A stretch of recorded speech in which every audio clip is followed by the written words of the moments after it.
Student, आज मैं आपके लिए काफ़ी इम्पोर्टेंट टॉपिक लेकर आया हूं जिसमें लिखा हुआ है भारतीय संविधान के प्रमुख स्रोत। और ये मैंने बहुत कम स्रोत लिए हैं, आप और भी याद कर सकते हैं, लेकिन सबसे पहले आप इनको ज़रूर याद करिए।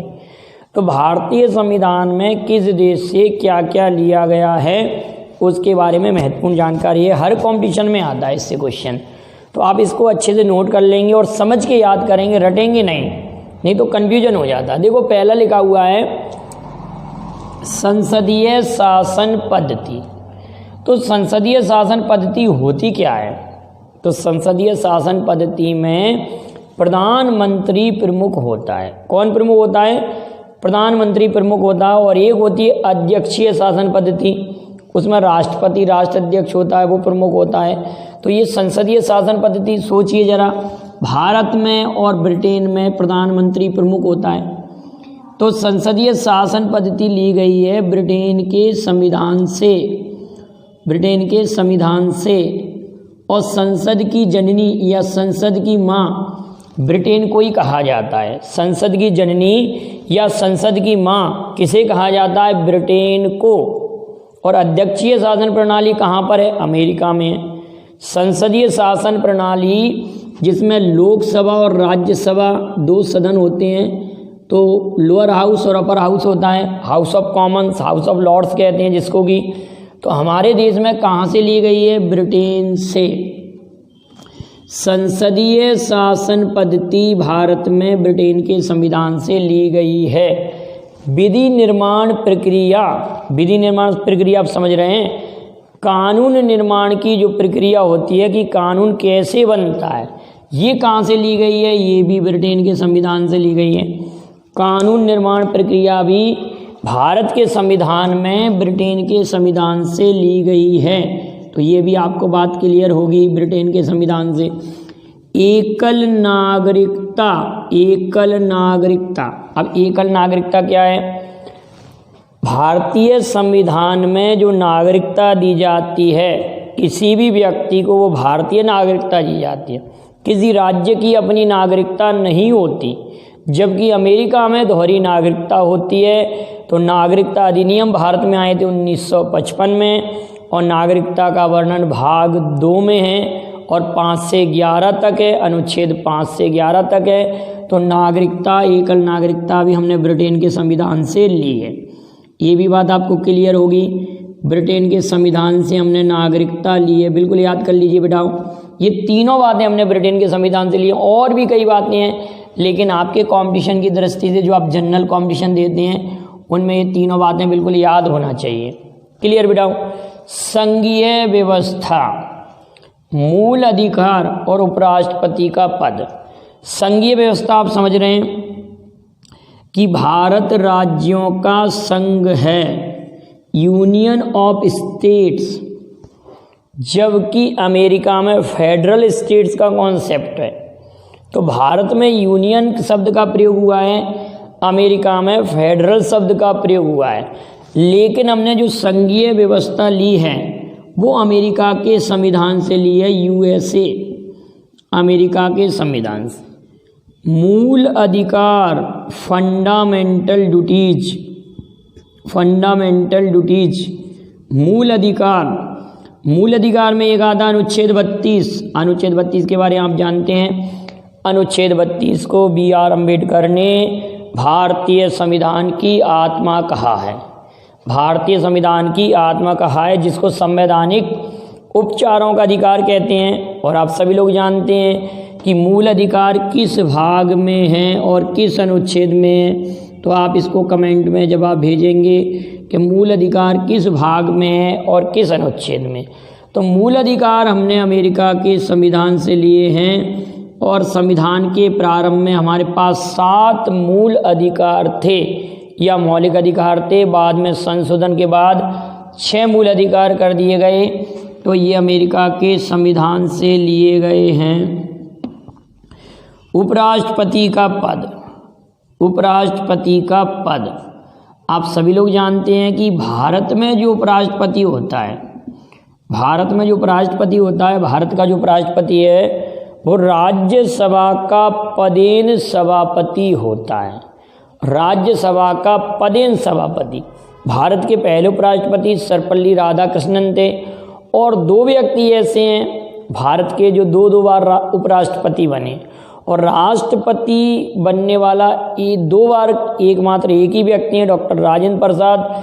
लेकिन उपराष्ट्रपति 2 बार बनने वाले 2 व्यक्ति हैं, सर्वपल्ली राधाकृष्णन और मोहम्मद हामिद अंसारी। ये बात भी आप याद रखना। और स्वतंत्र भारत में जन्मे देश के प्रथम उपराष्ट्रपति एम वेंकैया नायडू, जो वर्तमान में उपराष्ट्रपति हैं। तो उपराष्ट्रपति का पद भी हमने अमेरिका के संविधान से लिया गया है। किस संविधान से बेटाओ? अमेरिका के संविधान से। अगली बात आती है राष्ट्रपति पर महाभियोग, इम्पीचमेंट ऑन प्रेसिडेंट।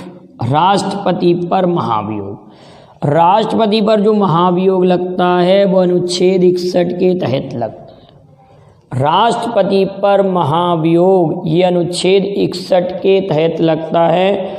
और राष्ट्रपति पर महाभियोग की जो प्रक्रिया है ये भी हमने अमेरिका के संविधान से ली है, यूएसए के संविधान से। अमेरिका, आप सभी लोग जानते हैं, यूएसए और कनाडा के मध्य 49वीं समांतर रेखा होती है। और यूएसए उत्तरी अमेरिका महाद्वीप का देश है, यूएसए और कनाडा।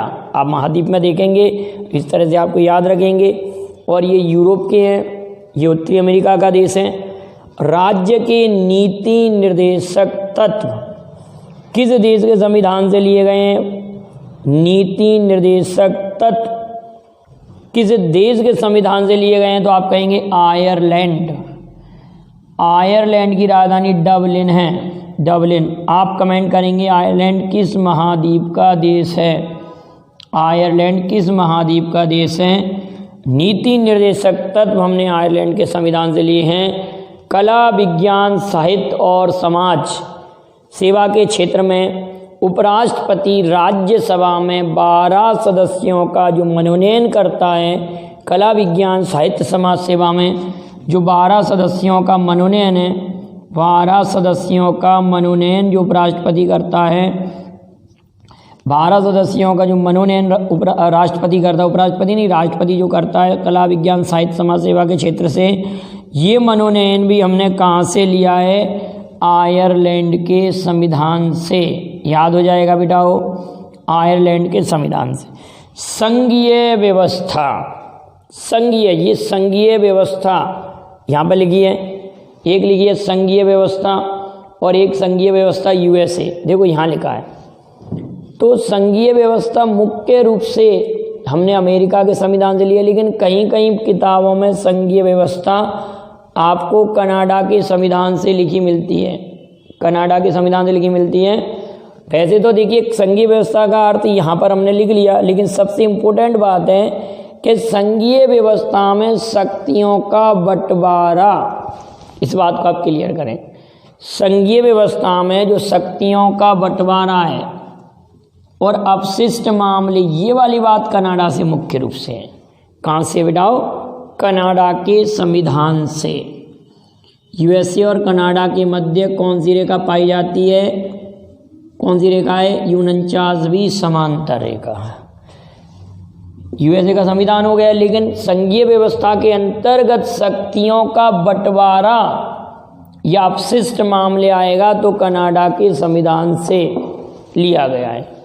संविधान की प्रस्तावना, संविधान की प्रस्तावना और समवर्ती सूची, ये दोनों ऑस्ट्रेलिया के संविधान से ली गई हैं।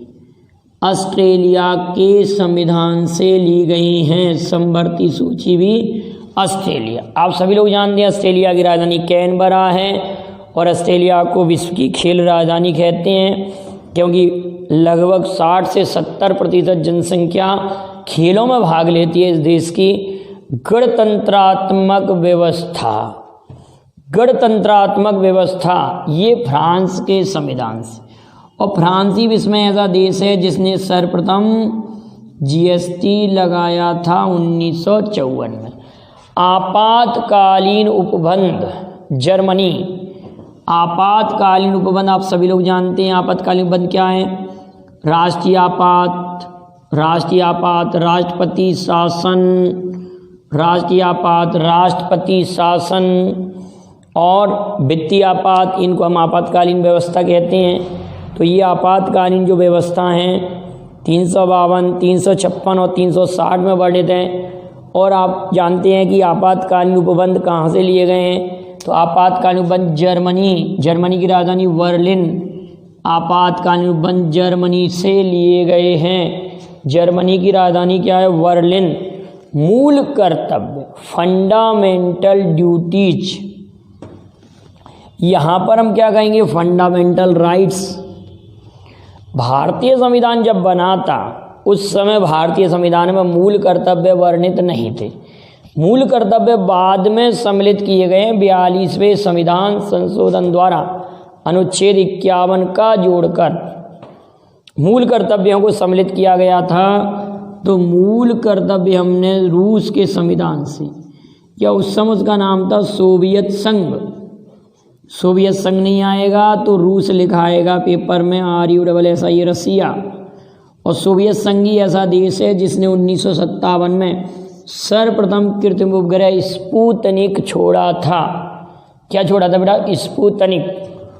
और अगली बात इम्पोर्टेंट कि रूस ने ही सर्वप्रथम कोरोना वैक्सीन भी तैयार किया, करंट में चर्चा में था ना, इसका नाम भी स्पुतनिक रखा था उसने। क्लियर है? संविधान संशोधन प्रक्रिया, संविधान संशोधन प्रक्रिया दक्षिण अफ्रीका के संविधान से ली गई है, दक्षिण अफ्रीका के संविधान से ली गई है। अब बेटा कुछ पॉइंट ऐसे भी हैं जो मैंने एक वीडियो और बनाया है संविधान पर, कि प्रारूप समिति क्या थी, संविधान कैसे गठित हुआ था, क्या संविधान का इतिहास रहा, कैसे एक्ट आए। तो उस वीडियो को आप देखिएगा, तब आप इस वीडियो को देखें। इस वीडियो को कंप्लीट देखने के बाद में भी उस वीडियो को आप देख सकते हैं। तो ये सारे इंपॉर्टेंट फैक्ट थे, अक्सर कंपटीशन में आए हैं। वीडियो पसंद आए तो लाइक शेयर कीजिए, और जो भी मैंने कमेंट में क्वेश्चन पूछे हैं आप उनके जवाब दीजिए और इसका स्क्रीनशॉट ले लें। Thank you very much. जय हिंद, जय भारत।